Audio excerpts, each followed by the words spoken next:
코골이를 치료하기 위해 수술에 대해 고민하지만 장점은 무엇인지 단점은 무엇인지 다른 치료 방법은 없는 건지 궁금하신 분들이 많은데요. 오늘은 코골이 수술의 장단점에 대해 알아보겠습니다. 코골이란 수면 중 공기가 지나는 숨길이 좁아져 목젖이나 연구개 등의 조직이 떨려서 나는 소리를 말합니다. 코골이가 발생하는 원인은 사람마다 다르게 나타날 수 있으며 계속 방치하는 경우 수면 무호흡증 등의 수면장애로 이어질 수 있으므로 정확한 원인을 파악하고 치료하는 것이 좋습니다. 코골이의 원인으로는 선천적으로 편도가 크고 혀가 두껍거나 기도, 목구멍이 좁은 경우 나타날 수 있습니다. 갱년기, 임신, 노령 등 신체 및 호르몬의 변화가 원인이 될 수 있으며 비만으로 인해 체중이 증가하는 경우 목 주위가 두꺼워져 발생할 수 있습니다. 코골이가 유발하는 문제점 첫 번째, 코골이로 인해 숙면이 어려워 만성 피로로 이어질 수 있습니다.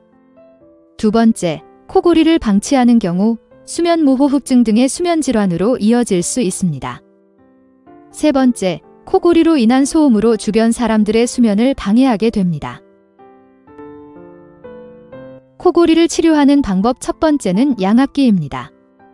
양압기란 수면 중 막힌 기도에 일정한 압력의 공기를 불어넣어 호흡을 원활하게 해주는 코골이, 수면 무호흡증의 대표적인 비수술적 치료 기기입니다.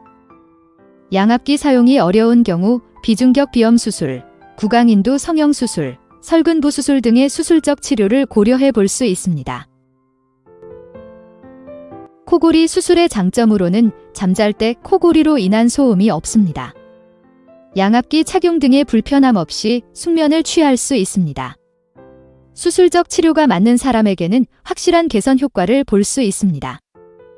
수술적 치료 후 효과가 좋은 경우는 진료 시간에 확인이 가능합니다. 코골이 수술의 단점으로는 통증이 심하고 회복이 오래 걸립니다. 재발의 가능성이 있습니다. 비용적인 부분에 부담이 있을 수 있습니다. 코골이 완화를 위해서는 옆으로 누워서 기도 공간을 확보한 후 잠을 자는 것이 좋습니다. 너무 높거나 낮지 않은 적당한 높이의 베개를 사용하는 것이 좋습니다. 적정 체중을 유지할 수 있도록 노력하고 자기 전 음주는 최대한 자제하는 것이 좋습니다. 진료 예약 및 상담 문의는 카카오톡 플러스 친구 또는 네이버 검색창에 강북보아스 이비인후과를 검색해주세요.